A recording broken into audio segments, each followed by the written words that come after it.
Welcome back, students.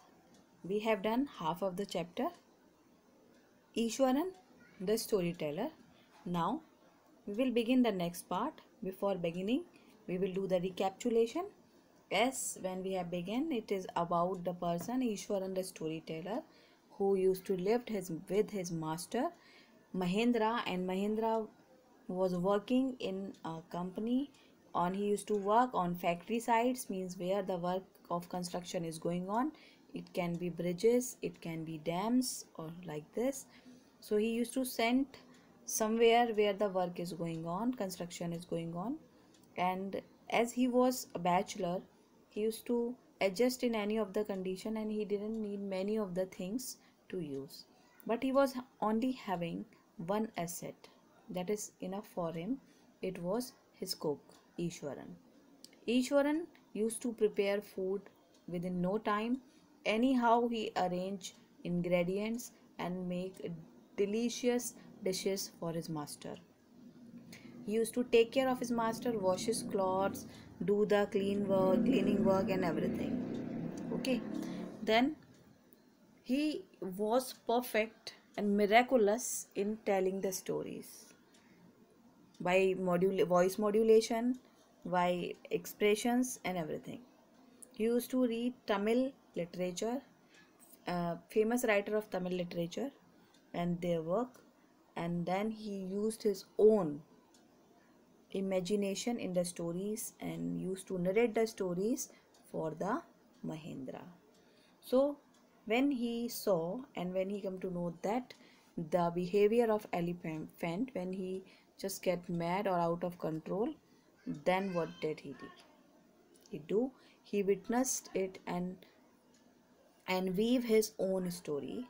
We were here on the last paragraph of page 14. Till here we have completed. Now I'm going to begin the last paragraph. I was studying in the junior class at that time and was watching the whole drama from the rooftop.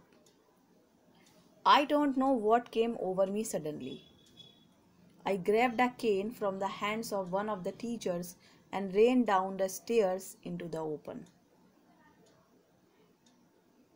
The elephant grunted and menacingly swung a branch of a tree, which it held in its trunk. It stamped its feet, kicking up a lot of mud and dust. It looked frightening, but I moved slowly towards it. A stick in hand, people were watching the scene, hypnotized from nearly housetops. The elephant looked at me red-eyed, ready to rush towards me. It lifted its trunk and trumpeted loudly. At that moment, I moved forward and mustering all my force, wagged its third toenail on the quick. The beast looked stunned for a moment, then it shivered from head to foot and collapsed. See the imagination. Hypnotized to influence, control, or direct completely as by personal charm. Okay, to influence me. Mastering, putting together. Waked, hit noisily. Collapsed, fell. At the time of the incident, Ishwaran was studying in one of the junior classes in the school. He was watching the elephant from the rooftop, as it has been mentioned in the beginning lines. Suddenly, what happened? Something came into his mind. He took the stick from one of the teachers and ran downstairs towards the school ground. The elephant made a loud noise when he saw a small boy approaching it. It lifted a branch of a tree because he thought that someone is coming and will hurt me. And it trunk hit its foot on the ground, which threw a lot of mud and dust in the air. The elephant was threatening Ishwaran, but the boy was not afraid of it. See the bravery of the boy, a little boy. With a stick in his hand, he moved towards the elephant. Slowly, Many people had climbed onto the rooftops of their houses and were watching the incident.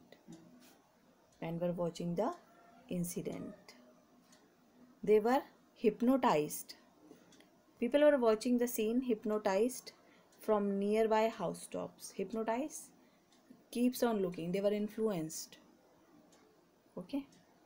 People were watching the scene hypnotized from nearby housetops. The elephant looked at me red-eyed. Ishwaran saw that the elephant had red-colored eyes, which were full of anger. Red eyes are a symbol of full anger. So it means he was also very angry. It again lifted its trunk and made a loud trumpet sound as it was about to attack Ishwaran. Just then, Ishwaran gathered all his force and hit the elephant's third toenail. Quickly, the elephant was stunned at what had happened. Then it reached by shivering all over, fainted and fell on the ground unconscious. Unconscious? Faint. Faint? Unconscious. Okay. At this point, come back to text. At this point, Ishwaran would leave the story unfinished and get up mumbling, I will be back after lighting the gas and warming up the dinner. Mahendra, who had been listening with rapt attention, would be left hanging. When he returned, Ishwaran would not pick up the thread of the story right away. Mahendra would have to remind him that the conclusion was pending. Well, a veterinary doctor was summoned to revive the animals. Ishwaran would shrug casually. 2 days later, it was led away by the Mahout to the jungle. Means he started in a very different manner, but close just lightly. Here, first of all, rapt attention, completely fascinated or absorbed by what one is seeing or hearing. Okay. Pick up the thread of the story, would not restart the story from where he left in order to arouse curiosity. Veterinary doctor, a doctor who specializes in treating animals. We call vet in short. Summoned, called.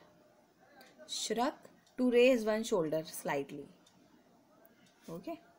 To raise one shoulder slightly. After this, Ishwaran would leave the story incomplete. In a low voice, he would say that he would return after lighting the gas stove to warm the dinner as they were getting late for the meal, for the dinner, for the food. Mahendra would be curious to know, and he was hanged there. Now, what will happen then? What happened next? Would feel disappointed. Why? Because whenever even you watch a story, a movie, or read a novel, then what happened? If the end is not there, then you want to read it more and more. If someone is telling a story, you want to listen it more and more.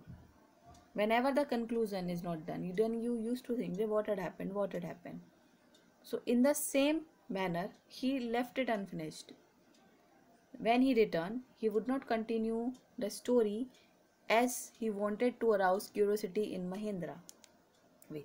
As he wanted to arouse curiosity in Mahendra. Mahendra who would be eager to know the ending. He wanted to know what had happened at last. And he asked Ishwaran to conclude the story. He just simply casually said, that a veterinary doctor, a doctor of animals, was called to bring the elephant back to consciousness, and after 2 days, the Mahout would take the elephant back to the jungle. Very casually he answered. It was not as interesting as he has started earlier. Okay, come back to text. Well, how did you manage to do it, Ishwaran? How did you bring down the beast? See, the writer want to know. Mahendra was curious. He was curious, wanted to know that how did the young Ishwaran, the small child, manage to control the huge elephant. It has something to do with the Japanese art, I think, sir. See what he added here. Karate or Jujutsu, it is called. I had read about it somewhere. It temporarily paralyzes the nervous system, you see.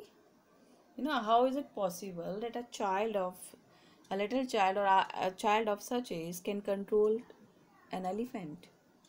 But somewhere he has to answer, and he is very much keen to study, not study, keen to read the Tamil work, the Tamil literature. See, he know everything, that what to fit where. So he answered like that he performed a Japanese martial art. He said, and what it called? Japanese art, karate or jitsu. He had read about it somewhere that the martial art rendered a person unconscious by disrupting the nervous system, by attacking on the nervous system. See, what a wonderful answer he gave. Come back to the text. Not a day passed. Not a day passed without Ishwaran recounting some stories packed with adventure, horror, and suspense.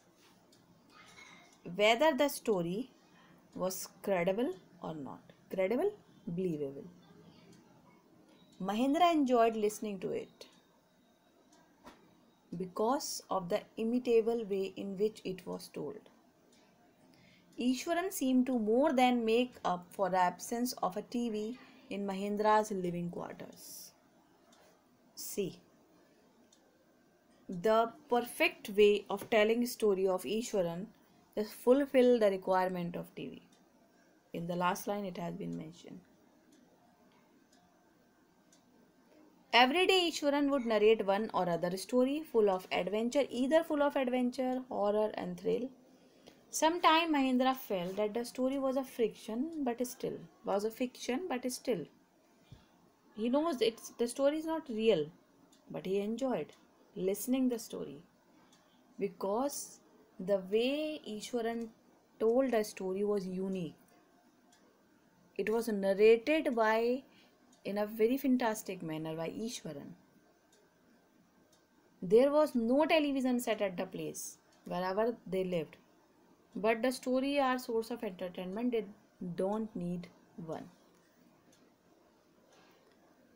One morning, coming back to text, one morning when Mahendra was having breakfast, Ishwaran asked, "Can I make something special for dinner tonight, sir?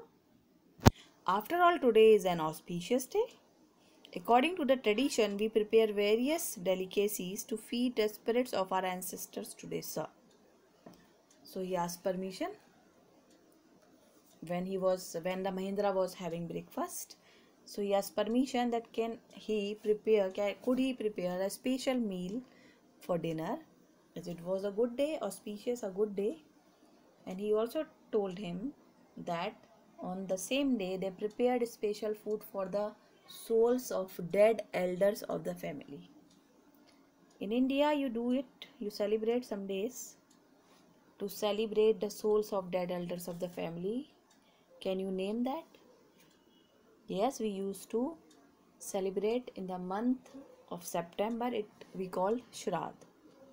At your home, your grandmother or mother used to prepare food and used to send a proper plate to the temple. So in the same way, don't think that the soul and the spirits is something dangerous. No, it is the rituals like we are having, the tradition, the festival like we are having. Okay, so he asked the permission. That night Mahendra enjoyed the most delicious dinner and complimented Ishwaran on his culinary skills. He seemed very pleased, but unexpectedly launched into a most garish account involving the supernatural. After dinner, the tradition is going on. What? To narrate a story. Culinary skills? related to cooking. Garish, something which is too colorful. Supernatural, related to ghosts and spirits. That's why I mentioned that word. Okay. Now, Ishwaran had preparing a delicious dinner. Okay. And Mahendra praised his cooking skills. He liked that. Delicious, tasty. Complimented, praise. Ishwaran was happy on being praised. But all of a sudden started narrating a story. And the story was related to supernatural things. He involved the supernatural part, like ghosts and supernatural powers. And Mahendra did not like that part. So here the last paragraph of the page, last second, back to the text. You know, sir, this entire factory area we are occupying was once a burial ground.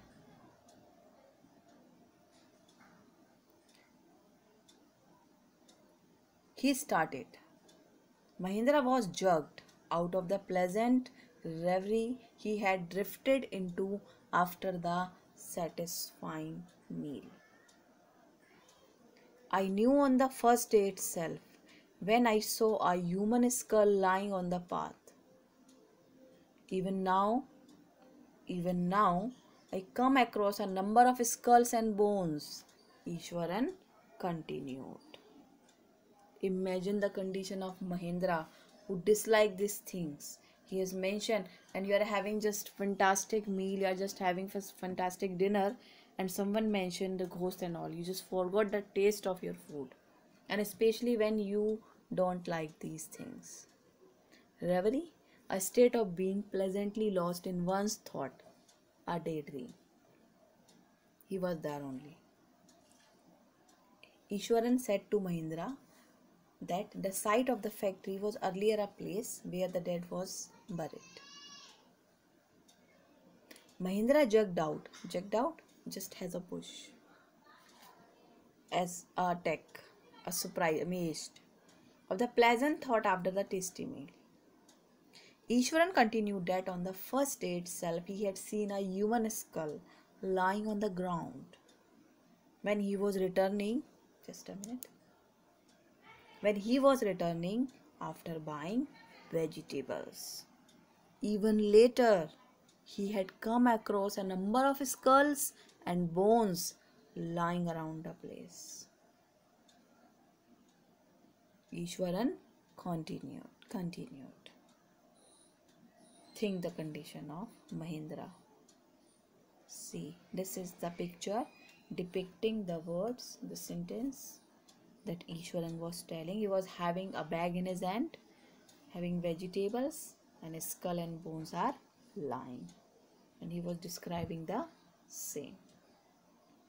Now, he went on to narrate how he sometimes saw ghosts at night.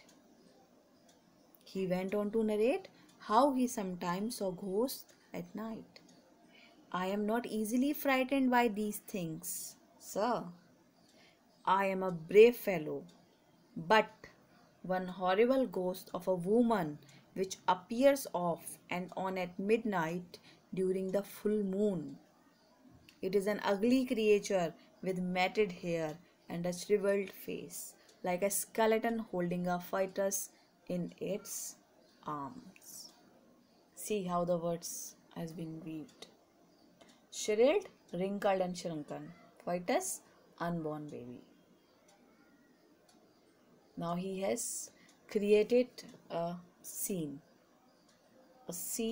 which is too dangerous, like full of terror.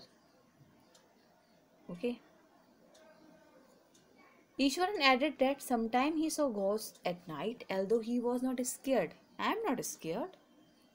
I am a brave person, he mentioned. But once he saw a horrible ghost of a woman. And when he saw, it appeared on a full moon and correct at 12 o'clock. See, what was he doing outside? but he was telling a story. It was very ugly, had matted hair, matted, tangled, and a shrunken, withered face, not clear. It looked like a skeleton holding an foetus, unborn baby in its arm. Okay, next paragraph. Mahendra shivered at the description and interrupted rather sharply. You are crazy, Ishwaran. There are no such things as ghost or spirit. It is all a figment of your imagination. Get your digestive system examined and maybe your head as well. You're talking nonsense. Now see, he was just afraid of such things. So he started shivering. He disliked the story and he interrupted. Stop. He scolded at Ishwaran and said he had just gone mad. Mahendra said, ghosts did not exist. He also added that it was his imagination. He even ordered him to get himself checked. Go and have a checkup. Check your digestive system and examine your brain also. As you are speaking nonsense. You, the Ishwaran. Okay? Might be you are suffering from constipation. So, he just being afraid and told him to stop. Indirectly, he don't want to listen that story. He asked him to stop the story because he was really afraid of such things. Now the next para. He left the room and retired for the night, expecting Ishwaran to sulk for a couple of days. But the next morning, he was surprised to find the cook as cheerful and talkative as ever. He thought Ishwaran would remain quiet for a few days, as he had scolded him the previous night. He must not do this. But he was really surprised, very much astonished to see a cheerful and a talkative Ishwaran again the next morning. No matter whatever he said, he never mind. It is a big thing. If your parents are going to scold you, then you just be quiet, you sometime answer. And you even do not talk to them for 2 days. See, this is the greatness. From that day on, Mahendra, for all his brave talk, went to bed with a certain unease. Every night he peered into the darkness outside, through the window next to his bed, trying to make sure that there was no movement of dark shapes in the vicinity. But he could not only see a sea of darkness with the twinkling lights of the factory miles away. Vicinity, nearby area. Okay. From that day on, Mahendra, for all his brave talk, went to bed with a certain unease. Certain unease, not comfortable. He was not comfortable. He tried to be brave, and whatever story was narrated by Ishwar was in his mind. He tried to sleep comfortably, but every time he used to peep out of the window which was next to his bed, and try to make assure that there was nothing, no ghost around in that area. But whenever he used to watch outside, he saw darkness and twinkling lights of the factory, nothing else. But once you are having something in your mind, then it can create problem to you. Now the next one. He had always liked to admire the milk white landscape on full moon nights. He used to go out whenever there is a full moon. But after hearing Ishwaran's story of female ghost, he avoided looking out of his window altogether when the moon was full. See how dangerous it was for him. When he listened the story of the landscape, then he avoided to come out whenever it was full moon night.